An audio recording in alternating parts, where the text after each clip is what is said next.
dem ji bi mooy ku deful dara buñ ko rejugé waatee nag boobaa Ousmane Sonko mun na attaquer décision boobu te buñ ko fi attaquer dem ba fii mun balaa le 26 na fekk ñu clôturer aujourd'hui partout où la loi sera dit Ousmane Sonko sera toujours éligible. Il est éligible, il reste éligible. léegi concernant Ousmane Sonko et son parti bi dañ ci ñëw après Ouleye pourquoi gisuñu Ousmane Sonko muy communiquer ba tey il peut le faire par courrier il peut le faire par lettre di prononcer wu ci li nga xamante ni moom moo di actualité bi ak yu ni mel comme le faisait autant Khalifa Sall.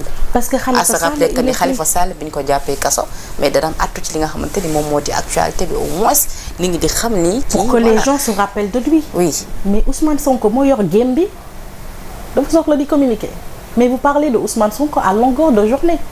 est-ce que gis nga fi journal bu fi jàll bu ñu waxoon ci dossier Ousmane Sonko mais ba tey bëgg nañ xam gis-gisam ci jamono jëlee lépp luy xew ci réew mi bëgg nañ ba tey di sentir que ni il se prononce peut-être sur l'actualité comme ni ñu ko daan defee bi mu nekkee ci mais on parle de lui est-ce qu'il a besoin de parler de lui on parle de lui sur l'actualité quand il va sortir qu'est-ce qu'il va dire tout ce qu'il a à dire les gens le disent déjà am na ñoo xamante ñoom ñoo ko fi nekkal ñoo xam ne ñu ngi ciy wax mais moom da nga bëgg moom mu bind mu wax la moom leader bi quoi moom nga bëgg mu wax la nekk ca xelu Ousmane Sonko nag xaw ma ko dem naa fa vendredi bii mais Diomaye laa gisuma Ousmane. gis nga Diomaye. waaye man Ousmane moom bëgguma koo gis ndax fi mu toll nii ñi ko war a gis ñu ngi koy gis je pense que nit ñi xam nañ ay problème am te man bu may see dem prison damay dem seeti ñi nga xam ne kenn waxul seen i mbir Diomaye nag peut-être kii mi ma doon Cheikh Omar moo il est super beau actuellement c'est bizarre ah gars yi dañoo gën a jantal ci prison bi ma gisee Cheikh Omar Diagne dama ko ne mais Cheikh Omar da nga jantal xale yi ñu ngi gën a belli ci biir prison bi ma ne leen loo leen nekk def mu ne ñu ngi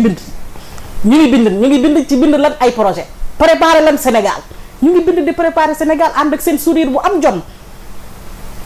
jom loo leen manqué ñu ne ma dara. d'accord xale ñu ngi si jàmm de. mais Ouleye même su fekkee ni tey jii comme li nga wax ni peut-être jàpp nga ni Ousmane Sonko n'a pas besoin de se prononcer sur l'actualité en tant que leader. Pour se faire parler. en les tant que leader politiciens se prononcent pour se faire parler. oui et lui il est en le tant maître que du leader jeu. soo jàppee loolu sa xalaat la ma nangul la ko mais kon ndax jàpp nga ni aussi tamit tey jii parti bi di Pastef même su fekkee ni dissoudre nañ ko à rappeler que ni l'affaire est toujours en cours moo tax man ba tey du ma ni ex-Pastef parce que c'est toujours en cours est-ce que. Et pourtant ça a été appliqué dès que la décision de justice est sortie on a dissous Pastef en attendant que l'affaire continue jusqu'à la Cour de cassation. Oui. Et pourtant pourquoi on n'applique pas l'autre loi là on applique mais quand ça leur arrange ils appliquent. Quand ils ont nu mu tudd ci bi décision de justice bi génnee pour ñu dissoudre Pastef est-ce que nee nañ c'est suspensif ils l'ont dit ils ne l'ont pas dit ils ont dissous parti Pastef dem tëj kii yeeg yooyu yëpp àjji photo Ousmane Sonko aujourd'hui beneen décision de justice génn buy permettre candidat boobu bokk ñu ne non c'est suspensif dañuy xaar. d'accord am na ñu ma yërëm. d'accord léegi ñi nga yërëm dinañ ci ñëw léegi mais sama laaj fi ma dem daanelee mooy animation bi war a am aussi ci li nga xamante ni moom parce que même su fekkee parti bi dissoudre nañ ko mais les partisans sont toujours là les gens restent. pourquoi parce tey que c'est un esprit. oui pourquoi animation bi ñuy nemmeeku ci yeneen parti ci yeneen coalition yi ci jamono ji ñu dëkkmal li nga xamante ni moom moo di présidentielle gisuñu ko à 100% ci li nga xamante ni parce que non dama lay laaj. non dama lay laaj. xam nga li ngay wax ni tegaloo ko ci biir. non si. yow fii benn parti animé wu si bu dul Pastef. mais ñoom yan animation lañ fi def nga gis ko. mais yow gënay Pastef fi ñoo. mais man ba tey damay référé wu xaaral man ba tey damay référé. yow ban parti nga fi gis fi mu toll tey ñuy wax ak moom ñu nekk ci médias yi nekk ci réseaux sociaux yow ban parti nga gis rek. ci réseaux sociaux yi muy def benn actualité. non d'accord nangul naa la que ni ñoom ils sont au cœur de l'actualité mais ci wàllu animation. animation la lan nga gis tey jii parti Pastef di ko def jamono jilee pour animer. ci animation la ba tey ma référé wu ci Khalifa Sall biñ ko jàppee dañ daan gis waa taxawu Sénégal yi mais di ci dem ak benn engouement. Khalifa Sall même bi mu defee 100 jours ci prison bi. on se rappelle dañ daan def ay bannières def ay flyers. daan di rappeler 100 jours de détention. gis nañ fi mon ami Abou Diallo bi nga xamante ne organisé woon na sa benn collecte de fonds pour ni nañ payer li nga xamante ni moo di caution Khalifa lépp ay animation la maintenant lu tax lu ne mel yàgg ko nemmeeku ci yeneen parti.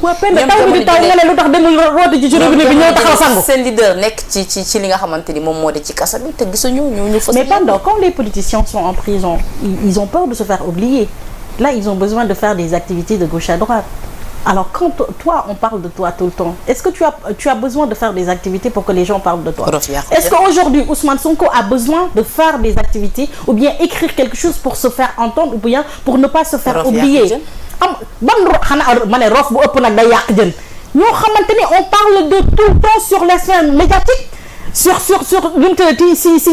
que ce soit sur les réseaux sociaux, que ce soit sur l'espace médiatique, que ce soit même sur les humours sur TikTok, les gens font des vidéos sur Ousmane Sonko.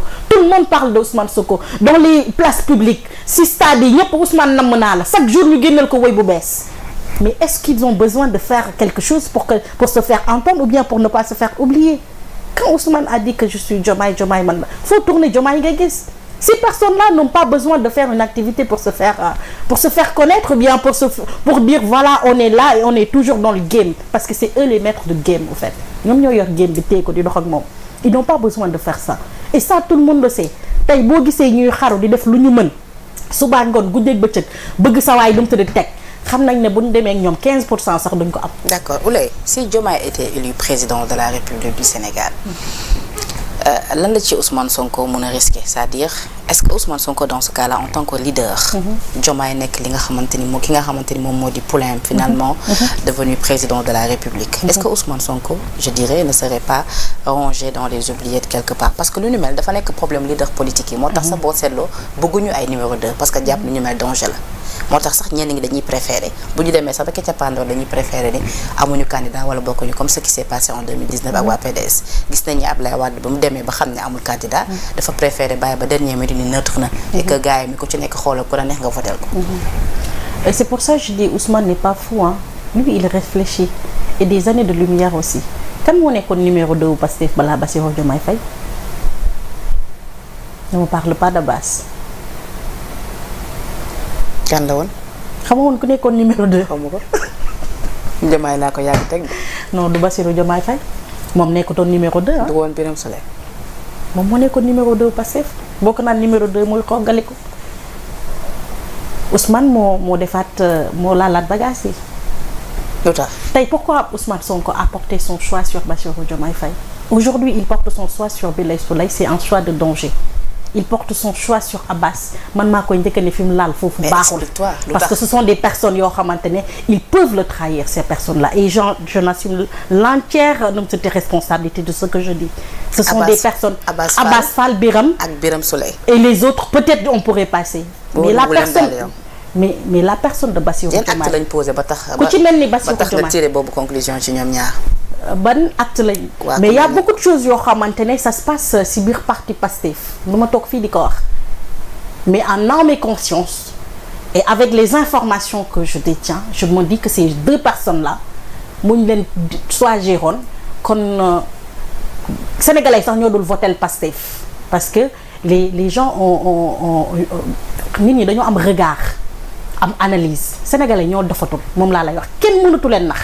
tey Ousmane Sonko bu tegoon fii ku si mel ni Birame Souleye wala mu teg ku mel ni Abbas Fall kenn du ko faale ñii la Ousmane Sonko mën a teg nit ñi faale leen ku si mel ni Bassirou Diomaye Faye et c'est un très très bon choix parce que même Bassirou Diomaye Faye il a des électorats que Ousmane Sonko n'a pas parce que ñëpp ñu naan Ousmane dafa bëri fitna il se range derrière Bassirou Diomaye vient il prend les électeurs de Fatick képp kuy dañuy wax ne dëgg la élection kenn du ko jël di ko dugal ci ay race ak ethnie mais looloo nekk Sénégal kenn mënu koo dindi diw séeréer la nen ko bando gi nekk fële moom mooy wuli olali bi moom fi nekk ci joolaay séeréer sa nag moom xaw ma naka lañ koy waxee sama dëgër fi yéegul foofu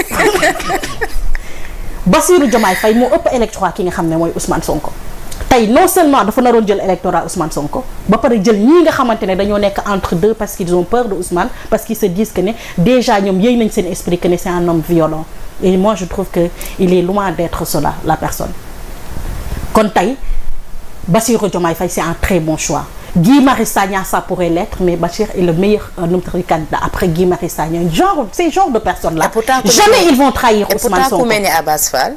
de qu'on dise que ni dafa mës a am confiance Ousmane Sonko parce que sax am na sax ñu wax ni Ousmane Sonko tey ji bu demee ba nangu jàppale kii di Barthélémy Dias sax pour mu jël li nga xamante ni. xam nga man nan laay téye ay nit. ngay téye say militant parce que lu tax man ma xaw a miin militant parce que dañu bëri prison ma yëngu ci mbiru prison di leen dem di seeti ces genres de personnes là je les vois jamais aller voir leurs militants je les vois jamais les soutenir. Et il y a beaucoup de choses qui se sont passées derrière. Alors moi, j'ai le droit de dire que je n'ai pas confiance en ces deux-là. Et je suis sûre que Ousmane le sait. Parce que sinon, ça allait se passer autrement.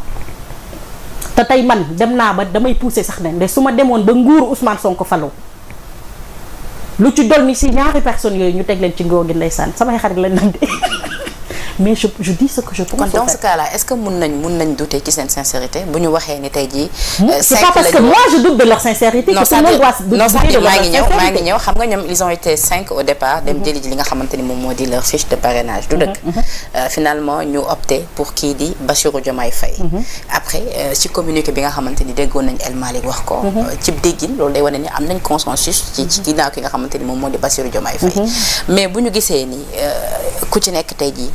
guerre de positionnement bi nga xamante ni peut-être yàgg na am ba sax comme li ngay fàttali ni mu taxoon kii di Sonko changé woon li nga xamante ni moom moo di bureau bi xëcc Diomaye Faye teg ak yu ni mel kon loolu day wane ni concurrence yàgg na am si ñoom ñaar mais parti yëpp day am concurrence. est-ce que kon dans ce cas-là mun nañ douter ci sincérité Bassirou Birame Souleye d'accompagner Bassirou Diomaye Faye ci présidentielle. non je pense pas quoi qu'on puisse dire nag ils sont sincères sur le fait de soutenir su ma nu mu tëddati sama bopp mën a gënal du bañ naa la aujourd'hui je sais que ni Ousmane kum ne kii la ñuy nu mu tëddati jiital ñoom ñëpp di leen ci topp loolu ça je le sais Ousmane bu ne woon ne Guy Marius Sagna la ñuy jiital Abbas dina ci topp Birame Souleye dina ci topp keneen ak keneen ci biir parti bi dina ci topp ça je le sais. xam nga lu tax ma laaj mais que ne dina nekk président ñoom. oui Ousmane nar a nekk seen ginnaaw ëllëg boobu de du lu ma wóolu.